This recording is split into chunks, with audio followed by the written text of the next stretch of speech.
I've been one of the biggest objectors to the word longevity. I genuinely don't know that with any of my patients, I have changed their genetically set time to die. So when you say longevity medicine, what is it that you are actually doing with your patients? That's a very good question.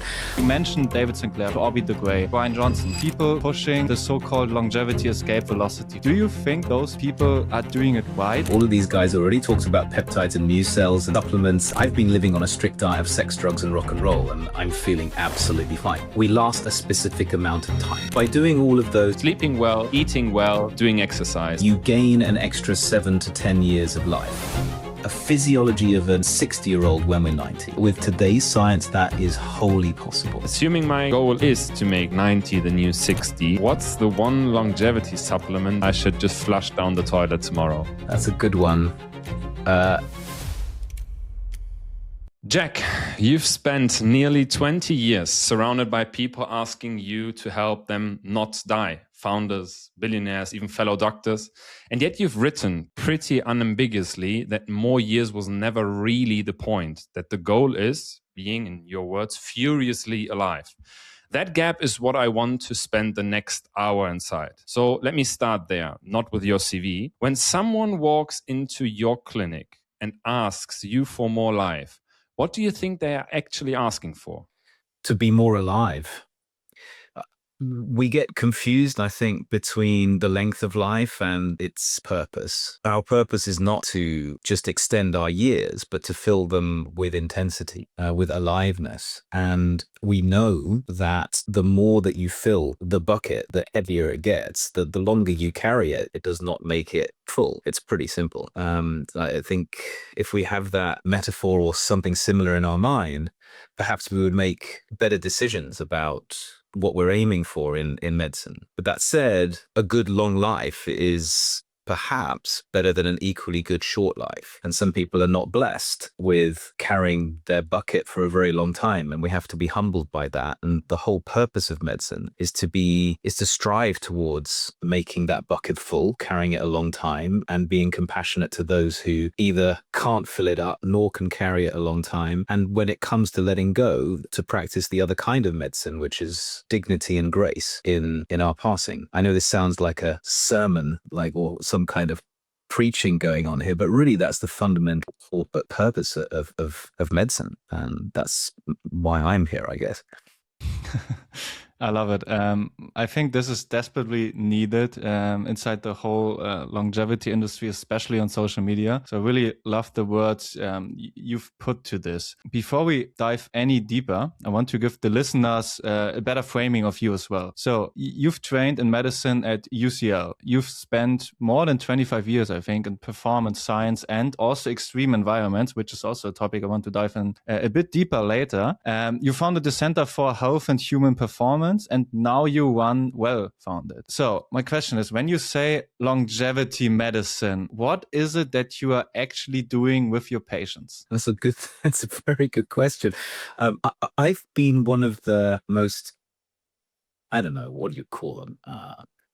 The biggest objectors to the word longevity, because for me, longevity means how long you hold the bucket for, right? And I genuinely don't know that with any of my patients, I have changed their genetically set time to die. And that longevity science has always been for me about, okay, by your genes and whatnot else, we can kind of predict that you probably will be alive into your mid-80s, let's say. And longevity has always been, for me, how do we make that at 90 or 95? And for some people, it means how do we make it 105 or 1500 or just whatever you fancy. And I'm uncomfortable with that. So I'm a little bit more comfortable now with people who come saying, hey, I'm interested in longevity, when they begin to understand just past the big hype cycle. I think last year was the biggest peak of the hype cycle, that longevity does actually mean kicking more ass into your 8th and 9th decade of life, or even just health, perhaps it's just a rebranding of health, and you can make me feel a lot better. Because before I felt terrible about the word longevity, but extending health, expanding health, giving your body and mind more time to do more great stuff and be less dependent on others at the autumn and winter of your life, then that I think is what longevity is. I come from it from an angle of joining together elite performance, sports science, extreme environments, research, and medicine, and gluing it all together. Because I think the people that fill up the bucket most are those lucky enough to be able to do extreme sports and expeditions and mountaineers and even occupational sense, soldiers and sailors and things like this. They have the intensity, and then you add some of that secret sauce to medicine. And you can help people in three main ways. You can help them have 3 more birthdays when they're only given 1 after a really bad diagnosis. Tripling your life expectancy is proper longevity, I would say. I mean, you can argue. But the other end, you've got the elite athletes and the extreme folk and people that are not so extreme but want to do something extraordinary. And those folk, you want to get them back on the running track. You want to get them back climbing mountains. You want to get you and me back off-piste skiing again. It's that kind of, getting back to being the most that you can possibly be. And then other folk, like generally us and most of the business executives, leaders, CEOs, Bryan Johnson followers or whatever, who, actually they're probably more extreme, but who just simply want to be healthy, disease-free, and having vitality and being independent and still being able to ski when they're 90 and play chess with their grandkids. That's the other group. So it doesn't really matter what you call it. The fundamentals are human physiology, optimizing it.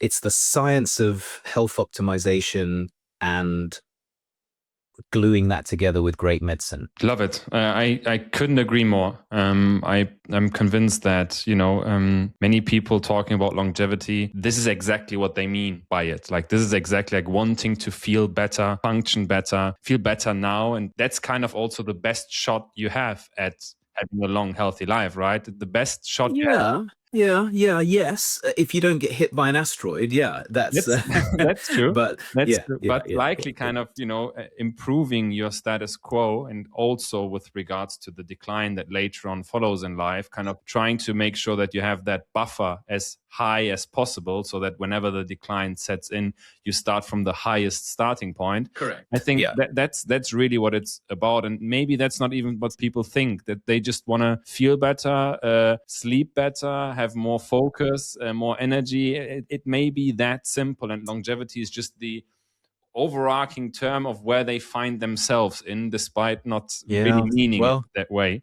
So I think you're totally right with kind of shifting the focus towards kind of more health, vitality, and performance. And adding to that, or maybe asking a follow-up question, how does improving that health, vitality, performance look like if the person is already doing all of the things right with regards to sleeping well, eating well, and doing exercise and managing stress? So those fundamental, I would say, stress, building psychological strength and human connection is now, for me, the new definition of stress as a column of a pillar of longevity.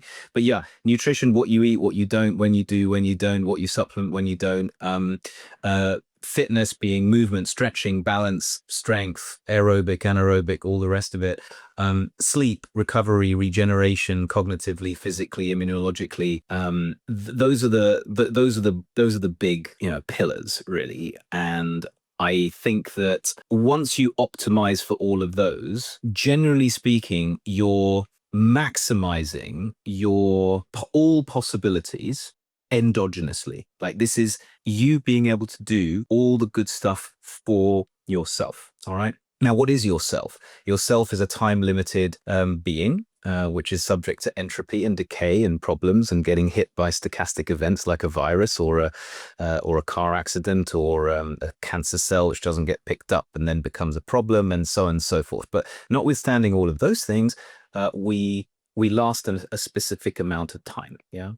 And by doing all of those lifestyle things, you can probably say that, well, some people say you gain an extra 7 to 10 years of life. I would rather put it a more controversial way, which is you don't lose the 7 to 10 years that you ought to have.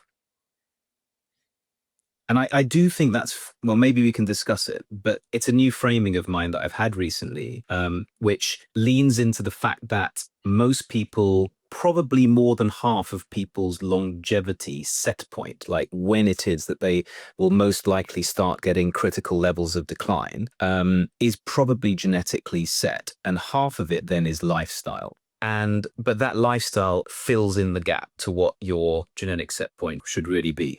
I think then other things, the things which are outside of you. So we've talked about endogenous, like sleep, stress, nutrition, fitness, but then the exogenous things, medicine, the supplementation of things that your body no longer produces as you get older, be it hormones, the deficits that you have as a result of living indoors and not having enough vitamin D, and your environment not supporting enough magnesium in your deep green vegetables, and the omega-3s that you don't have anymore in your fish, and et cetera, et cetera. All of those start to become exogenous things, which augment that set point. They lengthen your life potentially because you might be able to dodge more bullets. That's a really, really interesting framing. And I think I love it. I need to think It about might all it be wrong. a little bit more. But I mean, I think this is exactly the way it should be. I think your framing makes total sense. To get a little bit deeper here, maybe, like, as a patient, how would it look like for me when I, for example, get to your clinic? How would a day look like? How is it different from like a general GP visit, for example? I normally have, I don't know, once or twice a year. How does it differ? What do you do differently also in terms of mindset, in terms of testing? Yeah, well, don't lose a great GP because everyone needs a good GP. The work that I started at the Centre for Health and Human Performance was and it still exists as a physical location in London, it is different because unlike most doctors' clinics, the biggest room in the middle is a gymnasium which does strength and conditioning assessment and therapies, and it's got a body composition, just a bioimpedance one, but quite a high standard one, and it has a proper research grade cardiopulmonary exercise testing rig in it. Okay, so 500 square feet. It's got a lot of stuff that you usually do not see when you go to a GP. Okay, so and then the other rooms have got musculoskeletal specialists and nutritionists as well as doctors in different areas. So that's what I thought 20 years ago the future of a walk-in medical clinic should look like. It should combine all the disciplines of elite sports science with the medicine around too, with the good general practice, with the good medical screening. So the way we work today is that we don't need physical infrastructure. So we'll use the best buildings, the best gyms, the best place to take your blood, wherever you live in the world. But ostensibly it's the same thing. You come in and first thing we do is a really, really long, deep dive of your medical history, like super long. So we will spend maybe an hour and a half, maybe longer, doing, really extensive questions about your life, how you came from 1 cell to 38 trillion over however many years old you are, what your parents had, what they did, where you were born, where they were born, just a really thorough history of your life, your health, your goals, your fears, your risks, all of those things. And then we will decide from there based on that and whatever it is that you've had done, which may have been nothing so far. You may have not checked your body for 50 years, or you may be the sort of person that is checking every month. But what we might do is look at that and say, okay, where are the gaps? What definitely doesn't need to be repeated because it's probably being done too often. But what are the gaps? What is your approach? Are you a person that wants to know more or know less? Are you an eagle or an ostrich? Or are you a wise old owl in the middle? But where are you? Where is your budget? Are you fearful of what's going on, or are you thinking more proactively about climbing mountains? And then based on that, we will say, okay, you need a vitamin D test, or we'll give you a long list for you to pick from. And our model is we don't charge for the testing, or rather we don't make any margin. We live and die by our, I guess, intelligence or consultations or member fees. And but so we're not incentivized for you to do more. But sometimes people do a lot more on a landmark, or if they've never done something before, and some people do less, and when it's when they don't need to do so much. And we get a lot of data. If we very, very rarely would we not do a full laboratory grade CPET test, VO2 max as you would call it. But there are 150 other things in a VO2 max test that you get, which are really interesting and useful to know if you know how to read all of that stuff. VO2 max is just one of the numbers, but that combined with blood work and combined with musculoskeletal assessment from an elite physio and body composition, and it's all of these things combine to give you a really decent picture of where the holes are in your health and where the biggest risks are. And then we pick away at that. We kind of go, okay, your VO2 max is 34 and your anaerobic threshold is 14. We probably need to do something about that if you want to be skiing when you're 90. Or we found something funny on a scan in your heart. We probably need to do something about that. And occasionally, obviously, we find things that require rapid and urgent referral. But that's basically it. Then we go on a journey, a multi-year journey. Some of our folk have been with us for 19 years. And we go on a multi-year journey of helping people achieve the most out of their bodies, brains, and life. Yeah. Super interesting. I really like that you take such a deep dive into the medical history, because I think there's so much to be learned from there, especially from huge. The gaps. And it needs time, because some things, some people also say patients are bad historians when talking about their own health history. But I think really taking the time to see for the one thing that everyone has been missing that is super apparent if you actually watch closely is really worth it.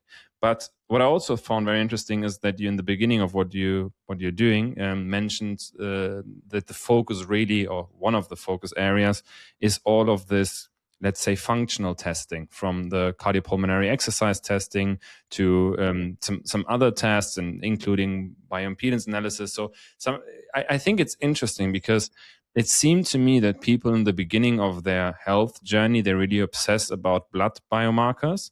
They want to get all the blood biomarkers tested. I think the more the better, even though that might really not be the case. But I feel like that there is kind of a new wave hitting the mainstream now, that people are more interested in functional biomarkers, also because that may actually reflect much better the current state you're in, and has lots more predictive value. So if you look at how it has been developing, what do you think in the next 5 to 10 years will be the biomarkers everyone will be talking about? Happiness. And how do you measure biomarker? But anyway, I know what you're getting at. I'm just playing around. But I love the answer though. I really would hope that, meaning, purpose, human connection. I was talking about this with my wife the other day. I was saying, if you were to spend $3,000 a month on possible supplements that possibly could help, possibly give you a 10% life extension, so 8 years, but just all possible. Like, let's say there's a 1 in 10 chance of it becoming so. Yeah. Look, some people would go for that, right? In fact, I know people that do. And that's $36,000 a year. And over the course of a lifetime, that's like several million. Or would you invest that in deepening your human connections and expanding the scope of your mind and the skills that you learn, and the piano that you've taken up at the age of 45, and time with your kids and I don't know. I think it's interesting. So the biomarkers that we're going to talk about next, for me, are the interim piece, and we mustn't make that the end point of health. The ultimate biomarker is not a blood test or a functional test. The ultimate biomarker is what you're doing with your life. Hard to sell, but it's true. So going back to the boring biomarkers, which help people like me have a living, and folk like us have talks about it. Maybe just to follow up on it, let's stay with the interesting ones. How would you classify it, though, or how much emphasis would you put on human connection, on purpose, on all of these things? Like, well, is there any hierarchy you have there where you say this is the one thing people need to shift their focus on? This, I think, will become science soon. I think it's on the edge of science. The first indications we had were that people in the Harvard longevity study and, some of these so-called blue zones where people are supposedly living longer and whatnot else, notwithstanding just changing your death date so that you claim pension, whatever. Really, I mean, some of that's true, yeah. but the data sort of show. I haven't actually dug into the numbers, but apparently so, that the biggest indicators are of longevity are human connections. Okay, so what is this? Why, for instance, is eating slowly, sociably, and sitting down more important than? I mean, I'm not saying that other things aren't important, but more important than your awesomely beautiful organic food. Weird. Okay, so what's going on there? So I started thinking about this. This is not science. This is just speculation. I've said this a couple of times before, but you might have heard, the time when I was on stage at a longevity summit and I said, the very last question to me was like, what are your secrets to human longevity? And I said, well, yeah, listen, all of these guys already talked about peptides and mu cells and supplements, and I've been living on a strict diet of sex, drugs, and rock and roll, and I'm feeling absolutely fine. But let's talk about those. It's an important three things. Okay, so sex, human connection, ostensibly broadly, but with nuances, it's the oxytocinergic. It's that human connection hugging pathway. I don't think it's just a little blip of a neurohormone in your brain. I believe that there are signals that go from a brain that feels that it's loved and tells the rest of the body, you're loved, you should stay around. You are loved in the tribe. I can't give you any hard science on it, but there is a connection in the data for long-lived people that human connection and being loved and being supported, the oxytocinergic pathway is a key thing. Drugs doesn't need to be cocaine, but it does need to be dopaminergic. Okay, ikigai, purpose, meaning, stress, challenges you overcome on a daily basis, big challenges that you really go for that you end up winning. Not the kind of low-grade, horrible chronic stress, but the good dopaminergic spikes. We've all heard about these anecdotes. I don't know if this is real science, but some studies show that people suddenly disintegrate.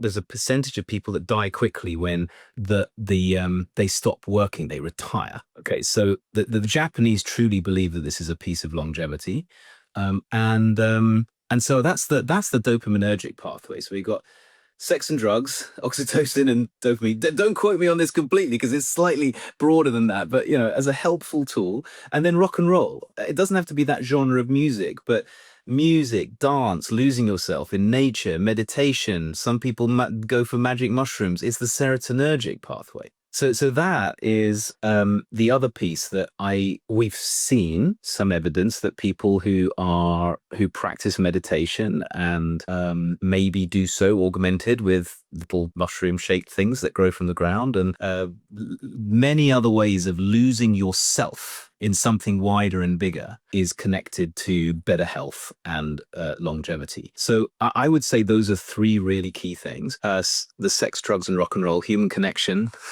meaning and reason and goals, and then just losing yourself. I would also say that doing so in a physical environment that is actually not poisonous. So if you can have all the sex, drugs, and rock and roll you like, but if you live by a main road with millions of 2.5 particle being fed into your lungs the whole time, I bet you I know which one will win. There'll be lots of people to hold your hand, but you'll be needing hand holding a lot quicker than you'd otherwise want. So that's another thing which the longevity movement of stuffing things in your face that you buy from Amazon is forgetting, and that is the natural environment that you're in. So those are the now. How do you test those? I have no idea. I mean, yes, you might have a neuro. Like a band to measure sympathetic parasympathetic drive. Perhaps you'll get some proxies from an Oura ring or a Whoop through HRV permutations, especially at night. And there is some kind of adjuncts to that. That there will be, I am sure, some correlates if you stick on a CGM and see what spikes you've got. Maybe the new things that claim they can measure your hormones, or a high-low watch that measures your blood pressure optically. Blah blah blah. Okay, fine. But really, how many people you got around you, how much purpose you've got, and how much you lose yourself, hard to measure. How do you spend your Friday night? I've heard once, kind of on a Zoom call with you guys. So, but there are some really cool biomarkers. The in between bits. We wanted to talk about the in between bits that might help us avoid something that's going to hit us down the road. Yeah, I mean, people have got massive access now to blood, to labs, to various testing. You don't need to be a doctor to understand this stuff, and you don't need a doctor to order this stuff anymore. This is, in the last 10 years, that has totally changed.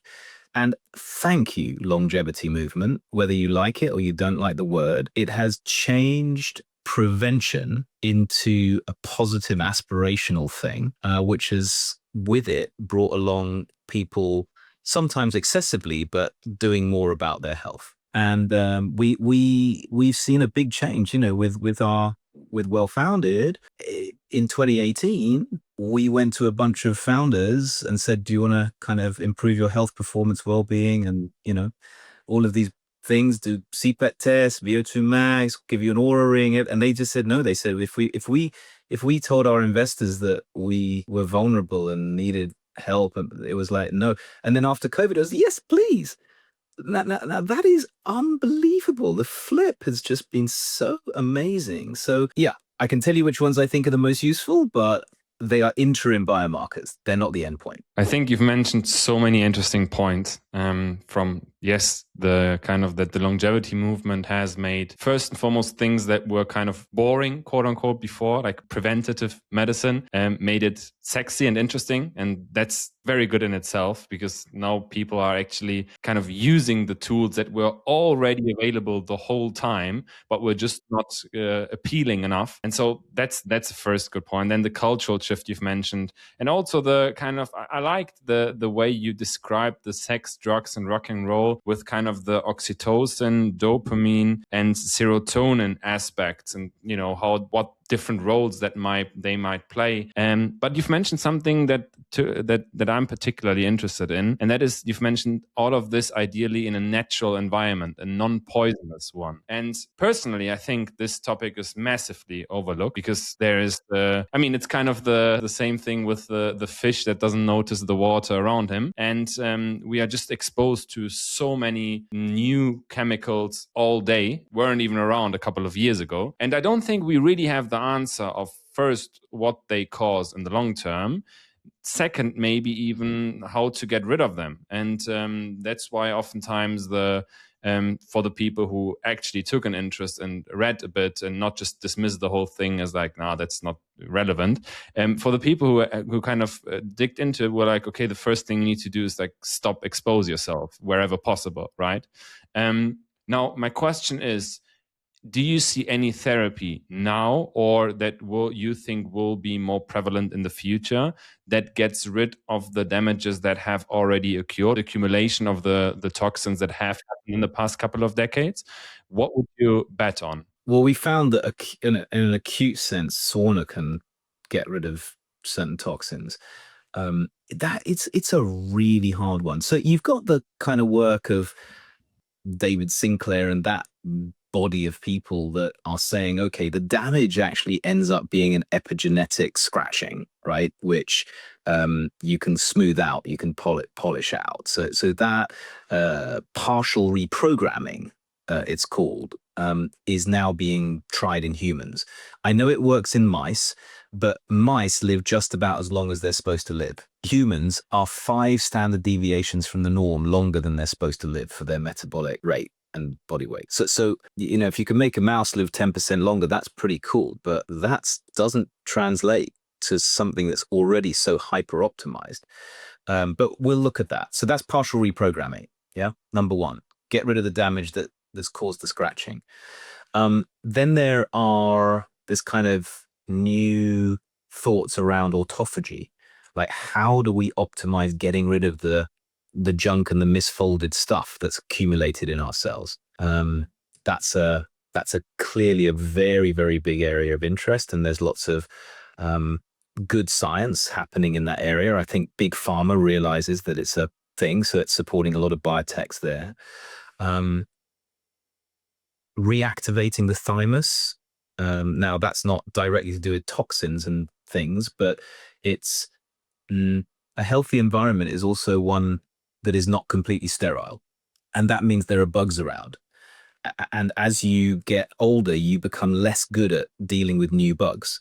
And so thymic reactivation may become something which is incredibly important. I think there are dozens of these domains. But looking at trying to get rid of the obvious stuff, like Teflon in your frying pans, just bin it. Well, I know that's tough to say because it's the cheapest type of frying pan is a Teflon one. So it's really, really hard to say to everyone do that. But yeah, there's some good consumer apps and things out there now that are helping you to clean up your act. Just try and clean up your home. You can't change everything, right? So important, yeah. Yeah, and there are tons of great companies that help people and stuff on the wider interweb in that space. Drugs wise, though, getting into somewhere that something's already happened is hard. There is research going on into getting rid of malfolded proteins from your blood in the sort of plasmapheresis type world, but that's not necessarily the same as, well, I mean, it can be plastics, for instance. We don't know. It's very, very early days, but people are going down a lot of different avenues, and we keep our minds open to these to these areas. I've yet to see any one single thing that suddenly changes the game in terms of do that one thing 10 years added to your life or 10 years added to your skiing life. But I do absolutely believe that it is massively underestimated, hugely overlooked, the environmental toxicity piece. I fully agree. And this is also one of Miguel's favorite topics. So if you want to talk about him as well, you can talk with him about this topic for maybe 2 days straight.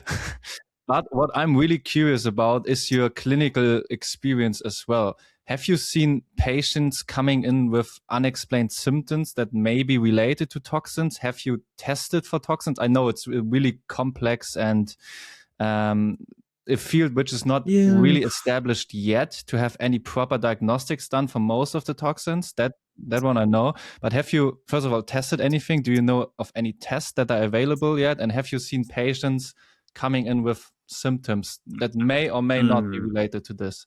Have you seen them getting worse? Today, I've not yet seen a single patient in all my years of practice where a single biomarker that shows high something like mercury results, and then trying your best to get rid of it and get it down results in a dramatic, unless it's such a dramatic dose that the person can't get up, but then they're in a specialist facility. Okay, so you will hear lots of claims from other doctors that they have achieved otherwise, and great. I just haven't yet. But we don't, as standard, measure environmental toxins every year. But where someone has never had that kind of thing before, and they're interested in it, and we know some of those data are actionable, we can do something about some of those things. Then by changing diet, by cleaning up your act in your house and those kinds of things, then yeah, there are interesting labs. Full declarations. I'm friendly with the guys at Vibrant Wellness. I think they're a very nice bunch of guys, and they produce some really really interesting assays from hair and blood on various forever chemicals and so forth. And then there's the standard stuff you get from any lab, really, which is your standard environmental toxins like the heavy metals and so forth. And then there are others in Germany that are really, really the top specialist labs that are hard to get hold of, and it's just unscalable at the moment. But yeah, it's a question, do you want to do a really, really big blood panel, or do you want to do a really big tox panel?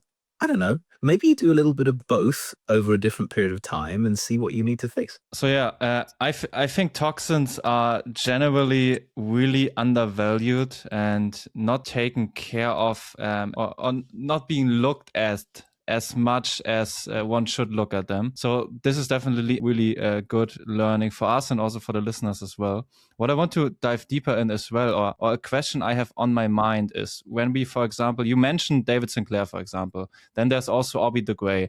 People pushing the so-called longevity escape velocity, for example. Then there are also people like Bryan Johnson. He also claimed that he doesn't want to die simply. I mean, he has a whole movement called Don't Die. Don't die. So, I mean, that's pretty obvious. And all of them are pretty much doing all of the things you can in a different way. For example, David Sinclair hates to have, I don't know, any protein which maybe pushes mTOR or anything like that. They all do different stuff, but they all do a lot of stuff, especially Bryan Johnson. I mean, his whole day is packed with different interventions, different diagnostics. He takes over 100 supplements. He has perfect meals, so-called. I mean, he's always saying that every calorie in his meals need to fight for their life pretty much. Do you think those people are doing it right? Do you think that they are missing something? Do you think that they may actually do things worse in the end, or that they may turn out worse in the end? We don't know, but we will know soon. I mean, the great thing is that so many people are doing so much stuff and recording it that now we'll actually find out. I mean, it's like the enhanced games. Do you remember the enhanced games recently? Oh yeah, definitely. Okay, yeah, so sure.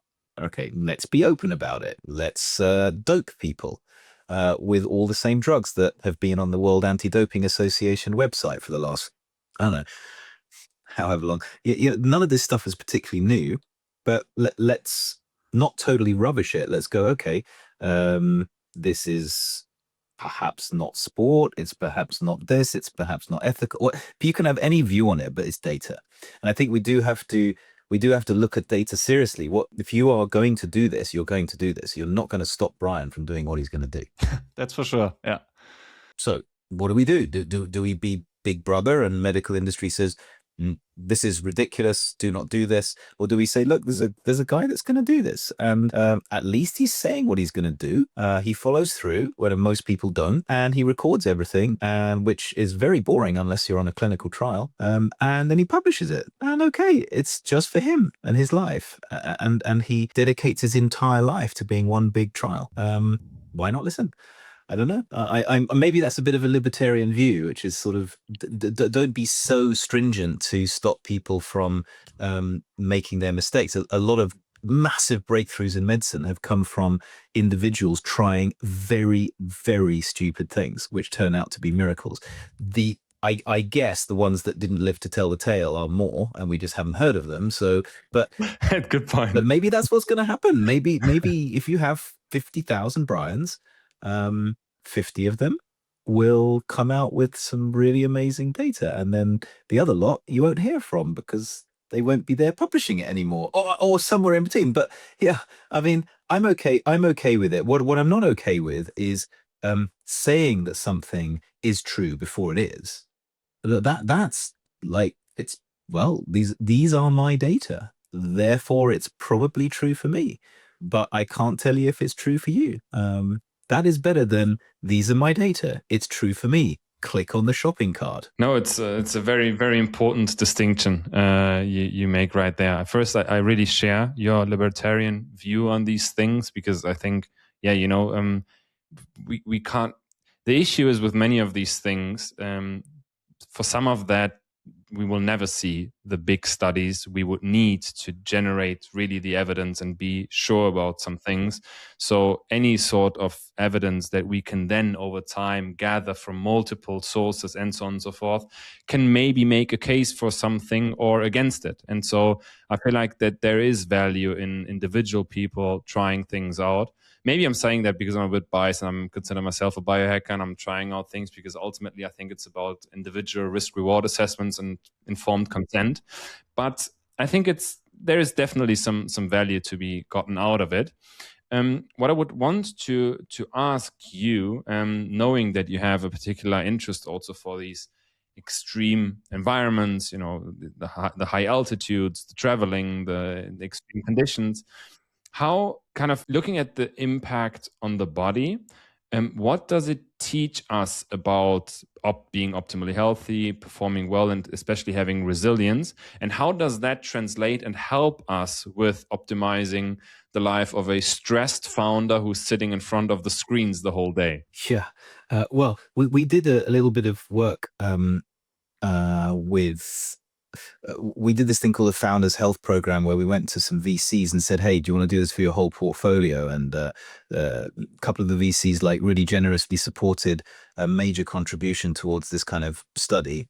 6 months, and it's a service. I mean, we still offer the service, but we collected the data and aggregated it and published it on what changes in a person's perception of their own leadership and effectiveness as a founder, as well as doing all the physiology. First of all, turns out founders and fast-moving people are unbelievably unfit.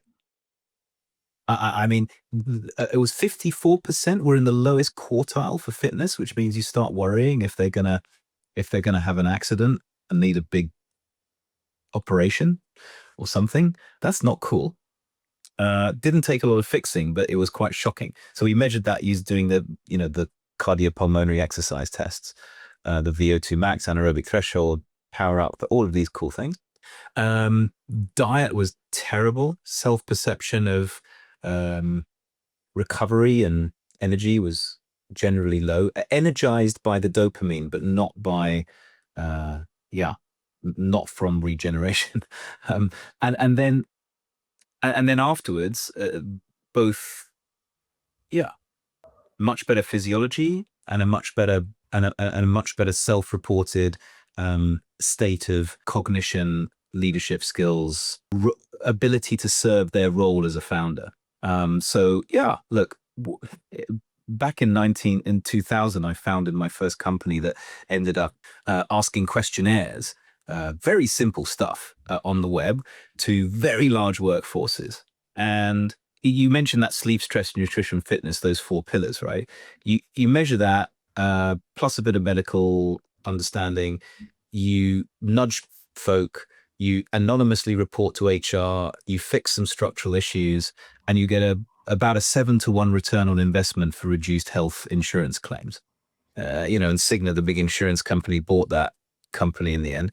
And that's just performance science for people that are busy and working. But that was much larger scale, right? That was whole populations, whole workforces. So we think that it's we think that it works. I reckon if insurance companies think that it works, it usually works, because they're the guys who are putting the real money down. So sleep is probably the biggest one. I don't know. Do you guys sleep? I mean, you sleep, but do you sleep enough? I don't, but I think I do. Trying my best. Yeah, but that's also an interesting thing, I think. I think I'm doing a lot of stuff right. I mean, for the last couple of years, I've always slept 8 hours on average.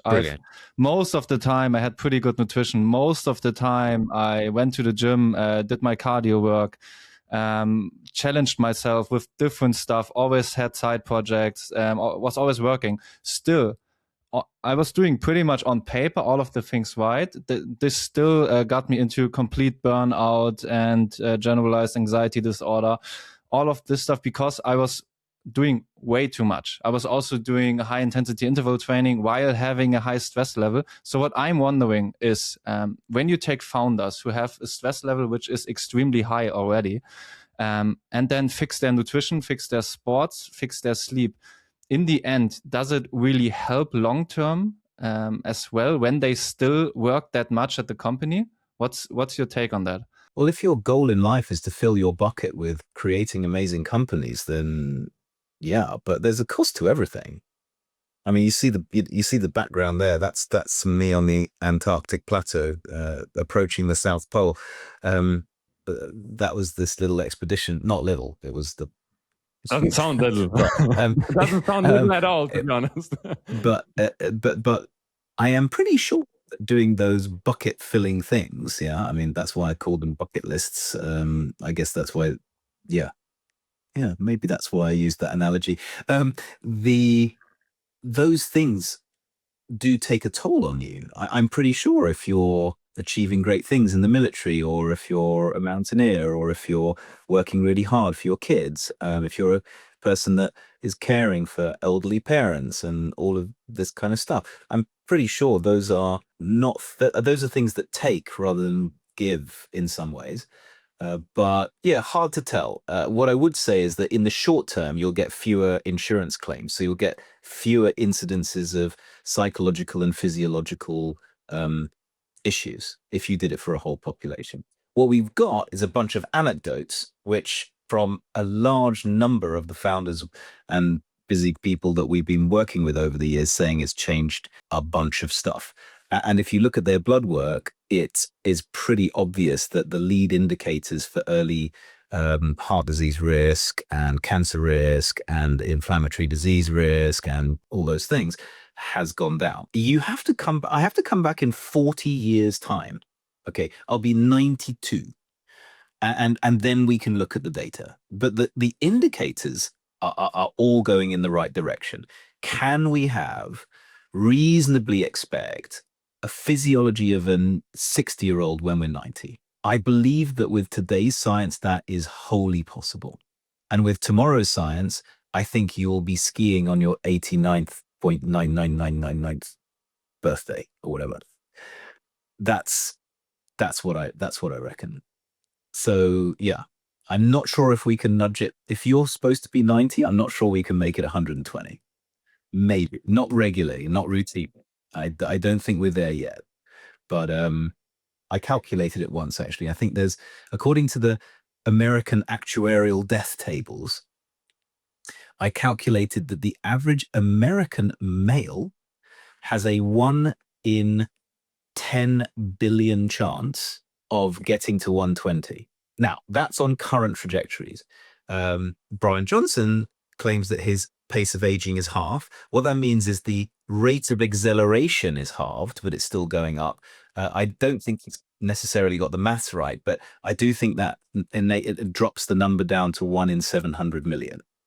So if you're doing what Bryan's doing, I kind of did the spreadsheet, and that's still pretty long odds, yeah, to get to 120, 100, and yeah, that's if you halve your pace of aging from the age of 45. Well, it does the kind of the whole notion or concept of making 90 the new 60. I think that's super empowering, because it really is about not kind of extending the years we have on this planet by any means possible, but like really focusing on functioning better at a certain age. And there's so many tools we can use to maybe that may help us on the way there. And so I think that's really also what the focus should be on, the Healthspan. And kind of using that as a little bit of a bridge to our last segment, which we call the rapid fire, where we'll ask a few questions and we'd love if you could keep the answer fairly brief to maybe 30 seconds or less. And assuming my goal is to make 90 the new 60 and extending my health span, what's the one longevity supplement I should just flush down the toilet tomorrow? Oh, flush down the toilet. I thought you were going to say take. I was going to say the one that you absolutely do not believe in. That's a good one. I say this very carefully, but I think NAD, oral NAD. The precursors? It doesn't matter. I mean, yes, the precursors, but because it's got to get in your cells somehow, right? But I think the NAD story is wrong. I think the reason NAD goes down is because you have inflammatory and precancerous cells that hoover up NAD. It's not because you're producing too little of it. And if you have more NAD, you just give a party to the cells you don't want to have the party. Best advice: look at the scientists. People like University Newcastle, Nuchido, I think is a spin out of University Newcastle. But yeah, that is how I would do it if I were going to take NAD, but I don't. Yeah. I also don't take it. On the other hand, the question you actually expected: what is one longevity supplement you would take? Actual, like a swallowable thing. Yeah. Well, why don't I take the one which I take? I think it's, oh God, that's a tough one. Vitamin D. I don't think we get enough. I certainly don't get enough of it. All of my clients are low in it. It's cheap. It's probably at all levels non-toxic. There are so many correlations between that and better health outcomes. So like that's got to be the easiest one. More sophisticated today, creatine. I think there's more and more evidence there. Hot tip for anyone that wants to find out how strong the evidence is: examine.com. Yep, agree. Good point. Follow-up question on the vitamin D. If you had to choose between the option of, a better endogenous production through more sunlight, which in the UK is a bit tricky, I know, but assuming that would be different, and the exogenous supplementation, do you view them as equal or not? And if not, why? Light does other things, not just convert cholesterol to cholecalciferol or vitamin D. Okay. It also releases nitric oxide from your fat cells. It also does a bunch of other things using actual light frequencies. So getting enough light, we talked about being in a healthy, natural environment, right? We absolutely don't get enough. But if you're still vitamin D deficient because you've got sun cream on or whatever it is, then take vitamin D. Yeah, I fully agree. This one is a bit more controversial, so to say. Oh, gosh. Will AI replace doctors in 10 years? In some places, it will replace the most part of, let's say, simple screening radiology. Today, we're already seeing evidence that doctor versus AI plus doctor versus AI, doctors are just getting in the way. Yeah. The ability to really understand the nuance of somebody and help them be okay about actually getting their first set of bloods and holding their hand and taking their blood in a gentle and compassionate way, harder. Surgery, a long way away. I mean, maybe simple, routine, standard, but yeah, surgery is never simple, routine, and standard. Except if it's an ingrowing toenail. I think AI robots will do that. That's fair enough. A lot of the general practice side of things, though, needs to start using AI because patients are getting more nuanced data from evidence bases than ever before. And actually, it may be negligent to not use AI pretty soon if you're giving somebody advice. Good point. I'm not saying use AI only. I'm saying to not take advantage of it. Yeah, interesting topic. Now, as the last question of this episode, the question every one of our guests has to answer, which is the return on health question, which is, if you could change one thing about the current healthcare system, what would it be and why? Prevention versus waiting for stuff to have gone wrong. Catching stuff early, stage 1, if we can pre-detect, risk stratify, early treat, and lean medicine towards amplifying human physiology versus waiting for pathology, we will solve a short-term, a medium-term, and a long-term catastrophic crisis that is waiting for us. I don't need a better explanation than that.